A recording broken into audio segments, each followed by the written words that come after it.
ഇന്ദ്രജിത്തിന്റെയും പൂർണിമയുടെയും മൂത്ത മകളാണ് പ്രാർത്ഥന. ഗായിക കൂടിയായ പ്രാർത്ഥന ഇതിനോടകം ഒരുപിടി മികച്ച ഗാനങ്ങൾ മലയാളത്തിന് സമ്മാനിച്ചു കഴിഞ്ഞു. നിലവിൽ വിദേശത്ത് പഠനത്തിരക്കിലാണ് താരപുത്രി. ഏതാനും നാളുകൾക്ക് മുൻപ് പ്രാർത്ഥനയുടെ വസ്ത്രധാരണത്തിന് ഏറെ വിമർശനങ്ങൾ സോഷ്യൽ മീഡിയകളിൽ ഉയർന്നിരുന്നു. ഇപ്പോഴിതാ ഇവർക്കുള്ള മറുപടിയുമായി എത്തിയിരിക്കുകയാണ് പ്രാർത്ഥനയുടെ അച്ഛമ്മയും നടിയുമായ മല്ലിക സുകുമാരൻ.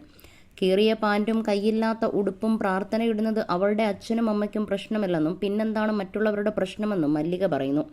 കൗമുദ് മൂവീസിനോടായിരുന്നു നടിയുടെ പ്രതികരണം. വസ്ത്രധാരണം ഓരോരുത്തരുടെ ഇഷ്ടമാണെന്നും മല്ലിക പറയുന്നു. കീറിയ പാൻറ്റിട്ട് കൈയില്ലാത്ത ഉടുപ്പിട്ടു, അങ്ങനെ ഇട്ടു ഇങ്ങനെ ഇട്ടു, ഷോർട്സ് ഇട്ടു എന്നൊക്കെ പറയും. ആ കുട്ടിക്ക് 10-16 വയസ്സായി. നാളെ പൂർണിമ ഇട്ടു എന്ന് തന്നെ ഇരിക്കട്ടെ. ഇന്ദ്രനും എതിർപ്പില്ല, ആ കുട്ടിയുടെ അച്ഛനും അമ്മയ്ക്കും എതിർപ്പില്ല. പിന്നെ ഞാൻ എന്തു പറയാനാ, കുട്ടിയല്ലേ.